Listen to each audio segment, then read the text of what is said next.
नमस्कार दोस्तों, मेरा नाम सुनील कुमार, आपके अपने YouTube channel AVS technical study में। दोस्तों, जैसा कि आपको पता होगा, पॉलीटेक्निक के जो विषम सेमेस्टर यानी ऑड सेमेस्टर की जो परीक्षा है वो 22 मार्च से शुरू होने वाली है। तो आज हम इस वीडियो में आपको पॉलीटेक्निक के जो फर्स्ट ईयर के छात्र हैं जो फर्स्ट सेमेस्टर कर रहे हैं, आज हम उनको अप्लाइड फिजिक्स के कुछ मोस्ट इम्पोर्टेंट कराएंगे जो आपके एग्जाम के लिए काफी हेल्पफुल होंगे। तो आइए वन बाय वन हम उन मोस्ट इम्पोर्टेंट क्वेश्चन को देखते हैं। तो दोस्तों, पहला क्वेश्चन देखिए। जो हमारा पहला क्वेश्चन है वो है विमाओं के समांगीयता का सिद्धांत लिखिए। ये आपके एग्जाम में 2 नंबर में पूछ लिया जाता है। आपके एग्जाम में 2 नंबर में पूछ लिया जाता है। ये काफी इंपोर्टेंट है। एग्जाम में पूछ लिया जाता है कि विमाओं की समांगीयता का सिद्धांत लिखिए। अब हमारा जो क्वेश्चन नंबर 2 बनता है वो बनता है हमारा विमीय विधि द्वारा बल का जो मात्रक होता है डाइन्स, जो कि सीजीएस मात्रक होता है, उसको न्यूटन यानी एमकेएस पद्धति में हमें परिवर्तित करना है। तो जो हमारा जो बल का मात्रक होता है वो हमारा होता है सीजीएस पद्धति में डाइन, और अगर हम उसे एमकेएस पद्धति में परिवर्तित करते हैं तो जो हमारा एक डाइन बराबर होता है, एक डाइन बराबर 10 की पावर 5 न्यूटन के बराबर होता है। तो विमीय विधि द्वारा बल के मात्रक डाइन को न्यूटन में परिवर्तित कीजिए। ये आपके एग्जाम में भी 2 नंबर में पूछ लिया जाता है। ये आपके एग्जाम के लिए काफी हेल्पफुल क्वेश्चन है और वेरी वेरी इंपोर्टेंट क्वेश्चन है।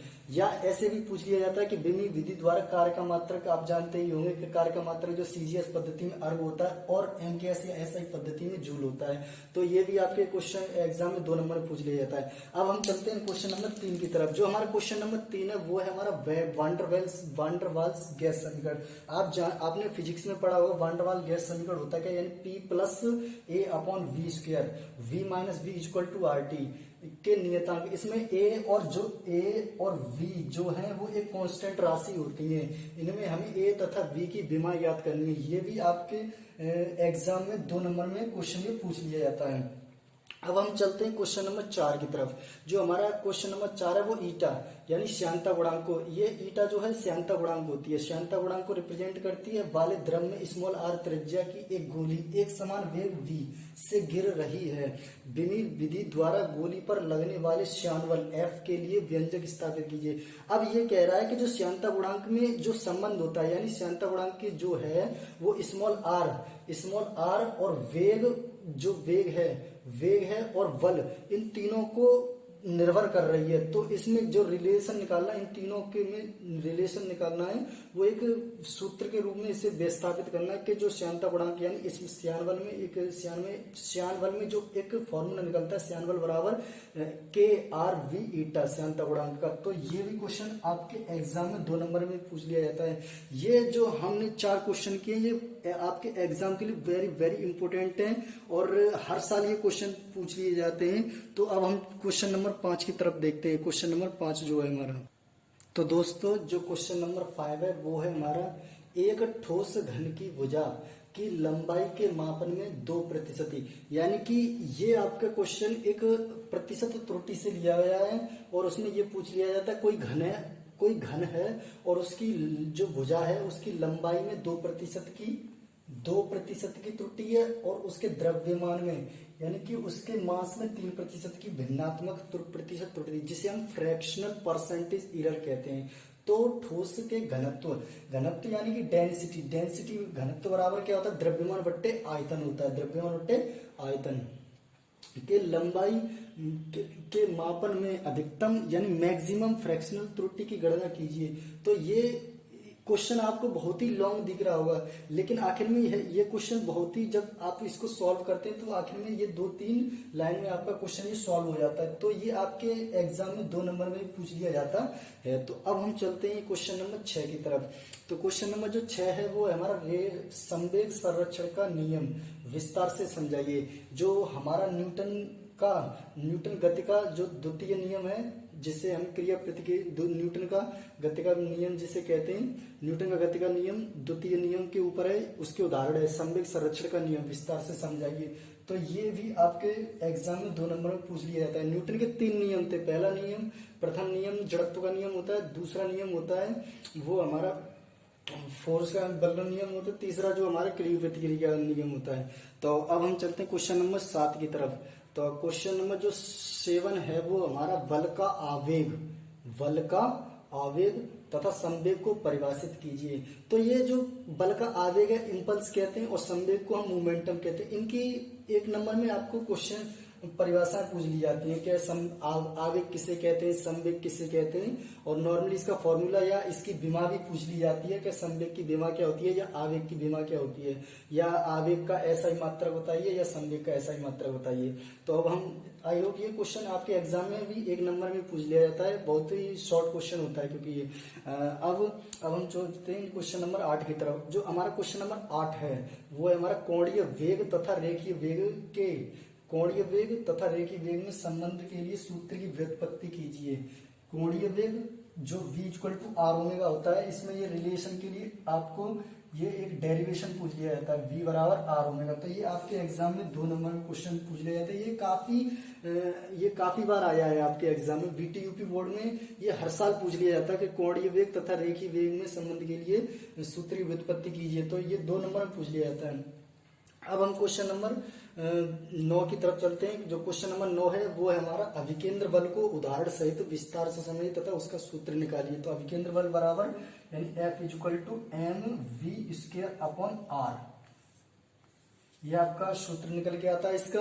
अभिकेंद्र बल को उदाहरण सहित विस्तार से समझाइए तथा उसका सूत्र निकालिए। ये आपको प्रूव करके लाना है, या इसकी कभी कभी डेफिनेशन भी पूछेगा तो पूछेगा, और या फिर इससे 1 नंबर में आपसे पूछ लिया जाता है कि अभिकेंद्र बल जो है इसका फॉर्मूला क्या होता है, फॉर्मूला क्या होता है। तो अभिकेंद्र बल को उदाहरण सहित विस्तार से समझाइए। तो इसका एग्जाम्पल सहित, एग्जाम्पल भी इसका काफी हार्ड है। जैसे साइकिल सवार से होते हुए साइकिल क्यों सीधे मुड़ जाती है, मुड़ क्यों जाती है, तो ये सब अभिकेंद्र बल के उदाहरण है। ये आपके भी एग्जाम में 2 नंबर में ये भी क्वेश्चन पूछ लिया जाता है। तो अब हम क्वेश्चन नंबर 10 की तरफ चलते हैं। तो दोस्तों जो क्वेश्चन नंबर 10 है वो है हमारा कोणीय त्वरण तथा रेखीय त्वरण। कोणीय त्वरण को हम अल्फा से प्रदर्शित करते हैं तथा रेखीय त्वरण को हम ए से प्रदर्शित करते हैं। तो रेखीय त्वरण जी सॉरी 2 बार लिख दिया। जो रेखीय त्वरण है, रेखीय त्वरण के सूत्र का व्यंजक निकालिए। तो ये क्वेश्चन जो है कोणीय त्वरण तथा रेखीय त्वरण में जो संबंध पूछा जाता है वो आपके एग्जाम में ये 2 नंबर में पूछ लिया जाता है। ये पूछता है कोणीय त्वरण तथा रेखीय त्वरण के सूत्र का व्यंजक या संबंध क्या होता है इनमें। तो जो इनमें जो संबंध निकल के आता है वो हमारा निकलता है ए इक्वल टू होता है वो आर अल्फा के बराबर होता है। ये आपके लिए सूत्र सत्यापित करना होता है कि जो कोणीय त्वरण तथा रेखीय त्वरण में क्या संबंध होता है, इसके सूत्र क्या निकलता है। तो ये आपके एग्जाम में 2 नंबर पूछ लिया जाता है। तो अब हम चलते क्वेश्चन नंबर 11, अपकेंद्रित मशीन का कार्य सिद्धांत समझाइए। ये भी आपके एग्जाम में 2 नंबर पूछ लिया जाता है। दोस्तों आपको एक बात आखिर में ध्यान रखनी होगी कि आप जब भी कोई भी क्वेश्चन की टॉपिक या हेडिंग को जब तैयार करते हैं तो उसकी हमें मेनली क्या है कि उसकी अंग्रेजी वर्ड को तुरंत याद करने के लिए चाहिए, क्योंकि जो आपके जो बीटीयूपी बोर्ड के जो एग्जाम होते हैं कि आपके इस तरह पूछ लिया जाता है कि क्योंकि जो अपकेंद्रित मशीन होती है ना उसे हम इंग्लिश में सेंट्रीफ्यूज मशीन कहते हैं, लेकिन आपके जो हिंदी में हमेशा क्या होगा कि सेंट्रीफ्यूज मशीन भी कभी कभी लिख के आ जाता है। तो जिससे हमें क्या होता है कि आप पहचान में नहीं आता है कि आखिर में ये क्वेश्चन पूछ के आ रहा है कि सेंट्रीफ्यूज मशीन होती क्या है। तो हमें क्या है कि हिंदी के साथ साथ में इंग्लिश के वर्ड को भी आसानी से तैयार कर लेने चाहिए। तो जो क्वेश्चन नंबर 11 है वो है हमारा अपकेंद्रित मशीन का कार्य सिद्धांत समझाइए, जिसे हम कहते हैं सेंट्रीफ्यूज मशीन। तो सेंट्रीफ्यूज मशीन का वर्क प्रिंसिपल भी पूछ लिया जाता है, जो आपके एग्जाम में 2 नंबर में पूछा जाता है। अब हम क्वेश्चन नंबर 12 देखते हैं। जो क्वेश्चन नंबर 12 है वो आपके एग्जाम के लिए वेरी वेरी इंपॉर्टेंट है, जो हर साल पूछ लिया जाता है कि घर्षण के नियम क्या है। घर्षण के नियमों को लिखिए और विस्तार से समझाइए। कम से कम जब कोई भी आप इस क्वेश्चन को घर्षण के नियम लिखते हैं, कम से कम मेनली आपको 5 या 5-6 पॉइंट लिखने होते हैं, जो आपके एग्जाम के लिए काफी हेल्पफुल होते हैं और 2 नंबर में भी क्वेश्चन पूछ लिया जाता है। अब आपके क्वेश्चन नंबर जो 13 है वो है हमारा अभिकेंद्र त्वरण के सूत्र की व्युत्पत्ति कीजिए। तो अभिकेंद्र त्वरण जो होता है तो वो हमारा होता है ए बराबर वी स्क्वायर अपॉन आर। ये आपका रिलेशन का एक फॉर्मूला लेकर के आता है जब आप किसको प्रूव करते हैं कि अभिकेंद्र त्वरण के सूत्र की व्युत्पत्ति कीजिए। ये आपके एग्जाम में भी 2 नंबर में पूछ लिए जाते हैं।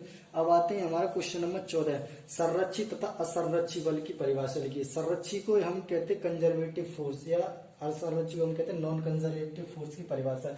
ये आपके एग्जाम में 1 नंबर में पूछ ली जाती है कि संरक्षी तथा असंरक्षी बल की परिभाषा लिखिए। कभी पूछ लिया जाता है संरक्षी बल की परिभाषा को संक्षिप्त में समझाइए।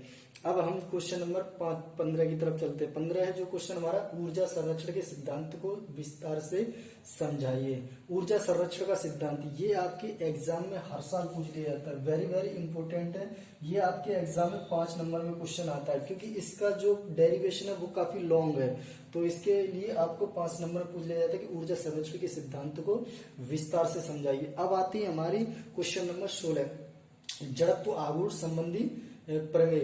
हमने क्वेश्चन आपने फिजिक्स में पढ़ा हुआ, जो जड़त्व आघूर्ण, जो मूवमेंट ऑफ इनर्शिया की जो थ्योरम है वो 2 हैं। एक तो जड़त्व आघूर्ण, एक तो समांतर अक्ष की प्रमेय होती है और एक लंबवत अक्ष की प्रमेय होती है। तो आपसे कभी एग्जाम में ये भी पूछ लिया जाता है कि समांतर अक्ष की प्रमेय को समझाइए, या ऐसे भी पूछ लिया जाएगा दोनों को समझाइए। तो आपके अगर दोनों को समझाइए तो वो आपके एग्जाम में 5 नंबर में पूछ लिया जाएगा, नहीं तो जड़त्व आघूर्ण संबंधी प्रमेय जो अगर पूछ ली जाती है समांतर अक्ष की प्रमेय को समझाइए तो वो आपके 2 नंबर में आएगी। तो इसको हम मेनली 5 नंबर, क्योंकि हमने पूछा जड़त्व आघूर्ण संबंधी प्रमेय, तो आपके लिए हम आपको दोनों तैयार करनी होगी, जो कि आपके एग्जाम के लिए दोनों ही काफी हेल्पफुल हैं या इम्पोर्टेंट है। तो अब हम चलते हैं क्वेश्चन नंबर 17 की तरफ। जो हमारा क्वेश्चन नंबर 17 है वो हमारा कार्य ऊर्जा प्रमेय के सूत्र की व्युत्पत्ति कीजिए। ये आपके एग्जाम के लिए काफी इंपॉर्टेंट क्वेश्चन है। कार्य ऊर्जा प्रमेय ये हर साल पूछी जाती है। कार्य ऊर्जा प्रमेय के सूत्र की व्युत्पत्ति, कार्य ऊर्जा प्रमेय की होती क्या है, तो इसलिए क्वेश्चन नंबर जो 17 है, कार्य ऊर्जा प्रमेय के सूत्र की व्युत्पत्ति कीजिए, ये आपके एग्जाम में 2 नंबर में पूछ ली जाती है। आप दोस्तों इस क्वेश्चन को आप अच्छे से तैयार करके जाना, इसलिए अच्छे से तैयार करके जाना, ये आपके एग्जाम में हर साल पूछी जाएगी। अब हम क्वेश्चन नंबर 18 की तरफ चलते हैं। तो दोस्तों अब हम क्वेश्चन नंबर 18 देखते हैं। जो हमारा क्वेश्चन नंबर 18 है, क्वेश्चन नंबर 18 है वो है हमारा ग्रहों के गति संबंधी केपलर के नियम लिखिए। दोस्तों ये जो क्वेश्चन है ग्रहों की गति संबंधी केपलर के नियम, ये जो क्वेश्चन है वो आपके एग्जाम में हर साल पूछा जाता है और काफी बार आया भी है। तो ये जो क्वेश्चन आता है वो 5 मार्क्स में आता है, लॉन्ग क्वेश्चन आता है, ये 5 नंबर पूछ रहा है, क्योंकि हम जानते हैं कि जो ग्रहों की गति संबंधी केपलर के 3 नियम होते हैं, तो वो इसलिए ये आपके 5 मार्क्स में पूछ लिया जाता है। आप क्वेश्चन नंबर 19 के देखते हैं। जो हमारा क्वेश्चन नंबर 19 है वो है हमारा भूस्थैतिक अथवा तुल्यकी उपग्रह की परिभाषा लिखिए। ये नॉर्मली आपकी डेफिनेशन पूछ लिया जाता है कि भूस्थैतिक उपग्रह, तुल्यकी उपग्रह होती क्या है, तो ये आपके एग्जाम में 1 नंबर में पूछ लिया जाता है। अब हम क्वेश्चन नंबर 20 की तरफ चलते हैं। जो क्वेश्चन नंबर 20 है वो हमारा प्रतिबल यानी स्ट्रेस, विकृति यानी स्ट्रेन के बीच ग्राफ। ये काफी इंपॉर्टेंट क्वेश्चन है, पर स्ट्रेस और स्ट्रेन के बीच ग्राफ भी खींचने के लिए आ जाता है, जो आपके एग्जाम में 2 नंबर में पूछ लिया जाता है। अब आते हैं क्वेश्चन नंबर 21 की तरफ। जो हमारा क्वेश्चन नंबर 21 है वो है हमारा पृष्ठ तनाव को उदाहरण सहित समझाइए। ये आपकी भी 1 नंबर में परिभाषा पूछ ली जाती है कि पृष्ठ तनाव आखिर में होता है क्या है, पृष्ठ तनाव को उदाहरण सहित समझाइए, या इसका फॉर्मूला भी पूछ लिया जाता है, या पृष्ठ तनाव की बीमा भी पूछ ली जाती है। तो 1 नंबर में मेनली पूछा जाता है। तो अब हम क्वेश्चन नंबर 22 को देखते हैं। 22 का जो क्वेश्चन है वो है हमारा बर्नौली की प्रमेय। बर्नौली की प्रमेय की सूत्र की व्युत्पत्ति कीजिए। ये क्वेश्चन वेरी वेरी इंपॉर्टेंट है, आपके एग्जाम में भी ये क्वेश्चन हर साल आता है। तो ये क्वेश्चन 5 मार्क्स को लेके आता है, 5 मार्क्स में आता है, और आपके एग्जाम के लिए भी वेरी वेरी इंपॉर्टेंट है। तो आप इस क्वेश्चन को तैयार करके जाइए, जिससे कि आपका एग्जाम अच्छी तरह से हो। तो बर्नौली की जो प्रमेय है वो आपको अच्छी तरह से तैयार करके जानी है। 5 मार्क्स में लॉन्ग में क्वेश्चन पूछ लिया जाता है ये बर्नौली की प्रमेय। अब हम क्वेश्चन नंबर 23 देखते हैं। क्वेश्चन नंबर जो 23 है वो हमारा ऊष्मा गतिकी के या जो थर्मोडायनामिक्स होते हैं उनके शून्यवा नियम यानी 0th लॉ पूछ लिया जाता है, या फर्स्ट लॉ भी पूछ लिया जाता है, या सेकंड लॉ भी पूछ लिया जाता है। तो ये जो क्वेश्चन अगर शून्यवा नियम पूछेगा, अलग पूछेगा तो 1 नंबर में क्वेश्चन पूछ लिया जाएगा। प्रथम नियम पूछेगा तो भी 1 नंबर में क्वेश्चन पूछ लिया, द्वितीय नियम पूछ लिया जाएगा तो ये 2 नंबर में आता है, क्योंकि 2 नियम होते हैं, क्लासियस के अनुसार होता है, केल्विन के अनुसार होता है। अगर सीधे सीधे आपको ये क्वेश्चन बना के दे दिया जाए कि थर्मोडायनेमिक्स के लॉ बताइए, तो आपको तीनों लॉ लिखने होंगे जो आपके एग्जाम में 5 मार्क्स में पूछ लिए जाएंगे। तो आई होप समझ ही गए होंगे। क्वेश्चन नंबर 23 जो है वो हमारा ऊष्मागतिकी के शून्यवां, प्रथम तथा द्वितीय नियमों को लिखिए, या संक्षेप में भी पूछ लिया जाता है। ऊष्मागतिकी के नियम भी आ सकते हैं, ये एक एक नंबर में पूछ लिया जाता है। शून्यवां नियम क्या होता है, प्रथम नियम क्या होता है, द्वितीय नियम क्या होता है। यह क्वेश्चन भी आपके एग्जाम में कई बार पूछ लिया जाता है और काफी इंपोर्टेंट भी है। तो इस क्वेश्चन को भी आप अच्छे से क्लियर करके जाइए। अब हम क्वेश्चन नंबर 24 को देखते हैं। तो दोस्तों अब हम क्वेश्चन नंबर 24 देखते हैं। जो हमारा क्वेश्चन नंबर 24 है वो हमारा केश नली में द्रव के उन्नयन द्वारा पृष्ठ तनाव के सूत्र का निगमन कीजिए। ये दोस्तों जो डेरिवेशन है वो काफी लॉन्ग है और आपके एग्जाम के लिए काफी हेल्पफुल भी है। और यह क्वेश्चन जो है, जो ये आपकी डेरिवेशन है वो आपके एग्जाम में 5 मार्क्स में पूछ ली जाती है और काफी हेल्पफुल भी है। तो इस डेरिवेशन को भी आप एक बार करके जाइएगा। अब हम क्वेश्चन नंबर 25 को देखते हैं। जो हमारा क्वेश्चन नंबर 25 है वो है हमारा कार्नोट ऊष्मा इंजन के वक्र। आपसे क्वेश्चन ये भी पूछ लिया जाता है कि 2 नंबर में पूछ लिया जाता है कि कार्नोट ऊष्मा इंजन जो है उसके डायग्राम क्या होंगे, वक्र खींचिए। तथा यह अगर आपको लॉन्ग टाइम में लॉन्ग क्वेश्चन पूछ लिया जाता है तो आपको ये भी पूछ लिया जाता है कि कार्नोट ऊष्मा इंजन को संक्षेप में समझाइए का वर्णन संक्षेप में कीजिए। अगर आपको कार्नोट ऊष्मा इंजन का वर्क प्रिंसिपल भी अलग से पूछ लिया जाता है, तो ये मेनली आपके एग्जाम में 5 मार्क्स में पूछ लिए जाते हैं। अगर आपको ऊष्मा इंजन के वक्र देगा तो आपको 2 नंबर में पूछ लिया जाएगा, या अलग से आपको कार्नोट ऊष्मा इंजन के जो कार्य सिद्धांत वो अलग से पूछेगा तो आपको यह भी 2 नंबर में पूछ लेगा। लेकिन अगर क्वेश्चन ऐसे भी दे दिया जाता है कार्नोट ऊष्मा इंजन का जो वर्गीकरण है या कार्नोट ऊष्मा इंजन को संक्षेप में वर्णन कीजिए, तो यह आपके एग्जाम में 5 नंबर में पूछ लिया जाता है। तो दोस्तों आज की इस वीडियो में हमने अप्लाइड फिजिक्स फर्स्ट के हमने टोटल मोस्ट इम्पोर्टेंट 25 क्वेश्चन कराए हैं जो आपके एग्जाम के लिए काफी हेल्पफुल हैं। और आप इन 25 क्वेश्चन को, यानी अप्लाइड फिजिक्स के जो 25 क्वेश्चन है, आप इन क्वेश्चनों को अच्छी तरह से तैयार करके जाएं। ये आपके एग्जाम के लिए काफी हेल्पफुल होंगे, जो हर साल ये क्वेश्चन आखिर में पूछे जाते हैं। तो दोस्तों आपको ये वीडियो कैसी लगी? अगर वीडियो आपको अच्छी लगी हो तो वीडियो को लाइक, शेयर एंड सब्सक्राइब करना ना भूलें। तब तक के लिए जय हिंद, जय भारत।